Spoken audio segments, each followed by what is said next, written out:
जय गुरु जी, शुक्राना गुरु जी, गुरु प्यारी संगत तो मेरा जय गुरु जी। गुरु प्यारी संगत, आज जो मैं सत्संग आपके साथ साझा करने जा रही हूँ ना, बहुत मन में मेरी इतनी खुशी है ना, कि मैं आपको कैसे बताऊँ। पर जब मैं आपके साथ ये सत्संग साझा करूँगी ना, तो आपको मेरी खुशी का रीज़न भी पता चल जाएगा और कहते हैं ना कि गुरुजी अपनी बेटियों से बहुत प्यार करते हैं। इतना प्यार करते हैं कि बस बेटियों को कहने की देरी होती है और गुरुजी कहते हैं कि जा ऐश कर। तो बस वही मेरे साथ हुआ। गुरु प्यारी संगत 10 तारीख से ना मेरे मतलब बहुत भाव थे मन के अंदर। मैं अपने इस मंत्र मतलब देखो मैं कितनी जल्दी-जल्दी आपको ये सुनाने में ये मंत्र जाप करना ही भूल रही हूँ। गुरु प्यारी संगत मैं अपने कीर्तन को जब शुरू करूँगी, उससे पहले गुरु जी का मंत्र जाप करना चाहती हूँ। ओम नमः शिवाय, शिव जी का 10 सहाय। ओम नमः शिवाय, गुरु जी सदा सहाय। जय गुरु जी, शुक्राना गुरु जी। गुरु प्यारी संगत, जो ये सत्संग है ना ज़्यादा पुराना नहीं है, 13 तारीख का है जिस दिन बैसाखी थी। तो मैं ना आपके सामने बैठ के, आपकी गद्दी के सामने बैठ के ये सत्संग कर रही हूँ। तो जैसा हुआ था ना वैसा का वैसा ही मेरे से सत्संग करवाना, मेरी वाणी पे विराजमान रहना, ठीक है? गुरु प्यारी संगत, आप विश्वास करेंगे हर किसी का भाव होता है कि बड़े मंदिर जाएँ, ज़्यादा से ज़्यादा बड़े मंदिर जाएँ क्योंकि हमें सुकून कितना मिलता है। जैसे बेटियों की शादी के बाद उनको अपनी मायके का वैल्यू पता चलती है। उसी तरह से ना अब गुरुजी का मंदिर ऐसा हो चुका है। मेरी लाइफ में तो मेरा कोई अपना है नहीं। जो भी हैं सब अपने काम के हैं। तो अभी आपको तो सबको पता है मैं और रुद्राक्ष दोनों किस क्या सफ़र तय कर रहे हैं, ठीक है? तो उस सफ़र में बस गुरुजी ने हम दोनों का एक तरह से गुरुजी ने अपने दाएँ हाथ से रुद्राक्ष का हाथ पकड़ रखा है और बाएँ हाथ से मेरा हाथ पकड़ रखा है और इस सफ़र को पार करा रहे हैं। गुरु प्यारी संगत, इस महीने ना मेरे अंदर ये भाव आ रहे थे कि गुरुजी बहुत ज़्यादा मेरा मन है, आप हमेशा कभी मुझे ये वाले दिन रात के 12 बजे बुला लेते हो या 1 बजे बुला लेते हो। कभी भी आप मुझे बुलाते हो, जब भी आपको मुझे ब्लेसिंग देनी होती है या आपका भी मन करता है अपनी बेटी से मिलने का, जितना आपकी बेटी का आपसे मिलने का करता है। तो गुरुजी मेरा बड़ा मन है कि ना एक बैसाखी मैं ना मंदिर आऊँ।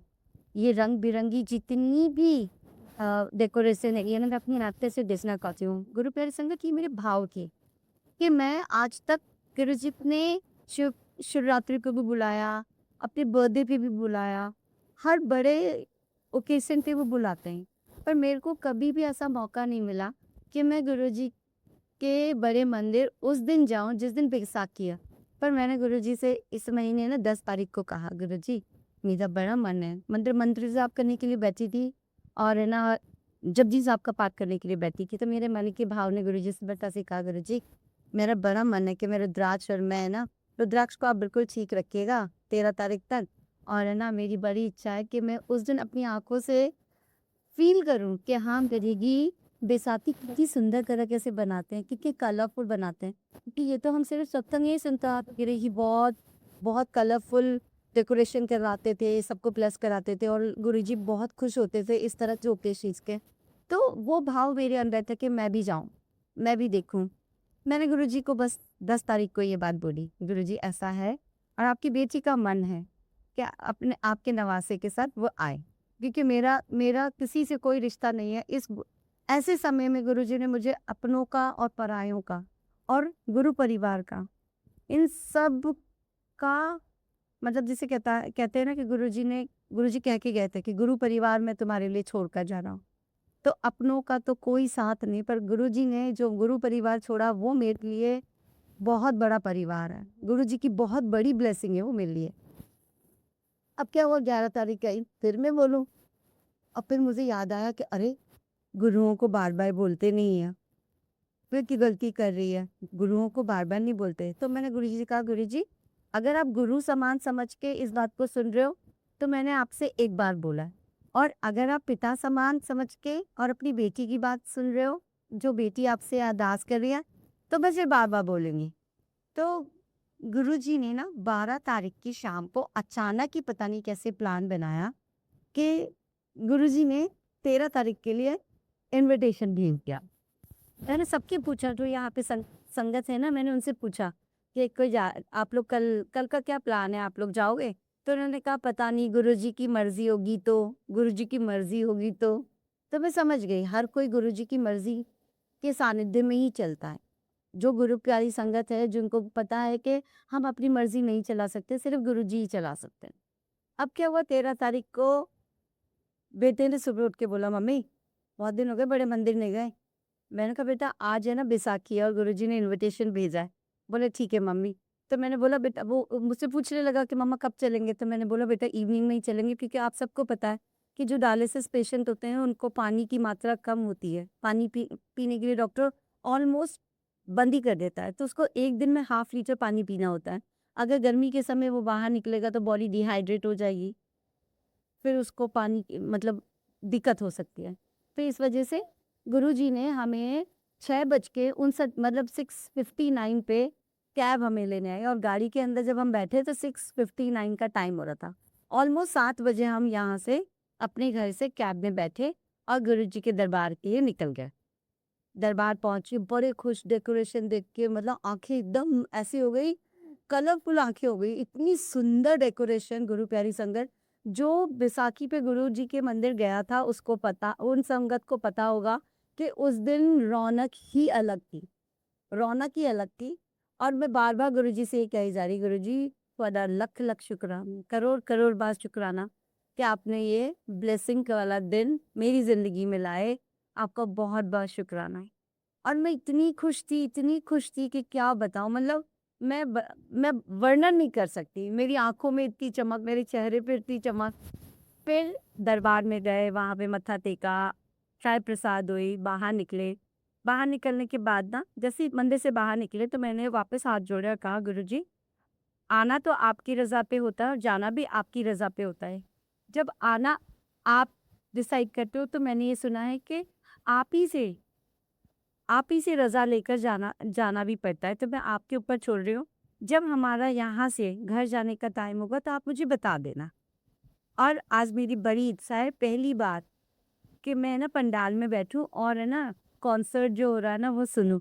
तो इसलिए बेटा बोला चलो हम पंडाल में चलते हैं। आज तो हमने वैसे भी जोड़ा घर में जो जोड़े रखे हैं, पंडाल में बैठ सकते हैं, क्योंकि शिवरात्रि को हम लोग नहीं बैठ पाए थे ना। तो हम दोनों माँ-बेटे वहाँ जाके पंडाल में बैठ गए, और जब वो जो पंजाब से सिंगर आए थे, हम उन्हें सुन रहे थे और खूब तालियाँ बज रही थी। मैंने भी खूब तालियाँ बजाई। बस मुझे ऐसा लग रहा था कि कोई खड़ा होके डांस कर रहा है और मैं भी गुरुजी के सामने डांस करूँ और गुरुजी मुझे खूब ब्लेस करें। और इतनी खुशी मेरे मन में, मैं बता नहीं सकती हूँ। उस दिन की खुशी अलग ही थी। बड़े मंदिर हम जाते हैं, हमारी खुशी मन की अलग ही होती है ना, पर उस दिन की खुशी का वर्णन ही नहीं है मेरे पास। फिर वहीं पे हमें जलप्रसाद मिला, जलप्रसाद हम आधे घंटा बैठे वहाँ पंडाल के अंदर, और फिर उसके बाद आरती हुई, हमने ना स्क्रीन पे आरती देखी।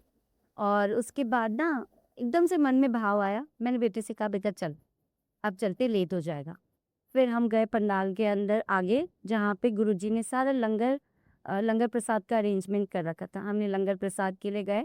गुरुजी ने उस दिन, मेरी खुशी का ठिकाना नहीं था, तो गुरुजी को पता था हमारे भाव कैसे होते हैं, नेगेटिव पॉजिटिव, वो सब गुरुजी को पता होता है। तो गुरुजी ने ना मुझे 2 थालियाँ ब्लेस करी उस दिन, लंगर प्रसाद की 2 थालियाँ ब्लेस करी। और बेटे को भी लंगर प्रसाद मिला और हम निकले। तो बेटा बोला मम्मी मुझे तो आज एक ही थाली मिली, क्योंकि उसको ना उस शिवरात्रि वाले दिन बहुत सारा प्रसाद मिला था, एक्स्ट्रा प्रसाद। तो मैंने कहा बेटा गुरुजी ने तेरी माँ को 2 प्रसाद दिए, वो तेरे लिए ही दिए, ठीक है, तो चिंता नहीं कर। फिर वो बोला मम्मी मेरे को है ना, मेरी मेडिसिन का भी टाइम हो गया और मुझे भूख भी बहुत लग रही है। तो मैंने कहा ठीक है, अपन जोड़ा घर के उधर चलते हैं, वहाँ गाड़ियाँ खड़ी होती हैं, 2 व्हीलर्स वगैरह, तू वहाँ पे खा लेना, मैं तेरे को थाली खोल के दे दूंगी, और फिर है ना मैं जोड़ा घर से जोड़ा ले आऊँगा। तो बेटे को जैसे ही मैंने थाली खोल कर दी, गुरु प्यारी संगत, आप सबको पता होगा, आप सबके साथ मैं अपना ये सत्संग साझा कर रही हूँ, आप सबको पता होगा, आप सब बड़े मंदिर जाते हो, क्या कभी किसी भी सेवादार ने आपसे आकर, जो आपको नहीं जानते हैं, ये पूछा कि और आंटी अंकल लंगर कैसा है आज का, बढ़िया है कि नहीं है, ऐसा पूछा? मेरे को कि 4 साल में कभी किसी ने नहीं पूछा, क्योंकि वो जगह ऐसी है जहाँ को लंगर प्रसाद के लिए कोई नहीं पूछता, क्योंकि लंगर प्रसाद की महिमा ही अलग है, उसके स्वाद के बारे में कोई नहीं पूछता। पर उस दिन बेटे ने पहला निवाला डाला, दूसरा निवाला वो लेने ही वाला था, इतने में एक अंकल जोड़ा घर से निकले, वो सेवादार थे, बहुत अच्छी उनकी पर्सनालिटी थी, लंबे चौड़े थे एकदम, गोरे चिट्टे, और तुरंत हमारी तरफ देख के बोले, और आरती अंकल कैसा है लंगर? लंगर पसंद आया? बढ़िया है कि नहीं? मैंने कहा अंकल, गुरुजी के लंगर प्रसाद का तो वर्णन हो ही नहीं सकता। बहुत, बहुत अच्छा है अंकल, बहुत अच्छा है। तो मेरा बेटा बोला, मम्मी आज क्या हुआ? ये अंकल हमसे कैसे पूछ रहे हैं? मैंने कहा बेटा अंकल नहीं पूछ रहे, ये वाणी गुरुजी की थी। जैसे जैसे तू गुरुजी से जुड़ता जाएगा ना, तो गुरुजी अपने आप तुझे बताते जाएंगे मैं कहाँ आके तुमसे बात कर जाता हूँ और तुम्हें पता भी नहीं चलता। मैंने कहा ये लंगर प्रसाद जो तूने थाली खोली और शुरू ही की थी और किससे लंगर के लिए पूछा गया, तू तेरी थाली ब्लेस हो गई है। बस गुरु प्यारी संगत, इतनी खुशी खुशी हमने लंगर किया, बेटे ने लंगर किया। फिर बेटे के लिए वहीं से जो काउंटर है जहाँ से हमें ग्लासेस के अंदर जल प्रसाद मिलता है, जहाँ से जल प्रसाद गुरु जी को भी भोग लगता है बड़े मंदिर में, वहीं से बेटे के लिए बड़ी बड़ी 2 बॉटल्स के अंदर अंकल ने बोला था दर्शन करके आ जाओ, मैं आपको भर के दे देंगे। मुझे दोनों बोतलें भर के दे दी। इतना ब्लेसिंग वाला दिन था। तो मेरा ये कहना है कि गुरुजी हमारे बुरे समय में भी नहीं, बुरे समय में ही नहीं, अच्छे समय में भी हमें ब्लेस करते हैं। बस बोलने भर की देरी है। अब पता है गुरु प्यारी संगत, आप मेरा परिवार हो इसलिए मैं आपके साथ साझा करती हूँ सारी चीज़ें। आपने मेरे पहले के सत्संग भी सुने होंगे। बेटे के डायलिसिस के लिए और उसकी दवाई के लिए अभी कल का कुछ नहीं पता है। कल उसका डायलिसिस होने वाला है, कल का कुछ नहीं पता है।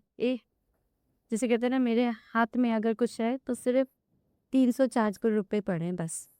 और ये सत्संग जो भी मैं कर रही हूँ ना, ये सत्संग मैं अपने ऑफिस में बैठकर कर रही हूँ।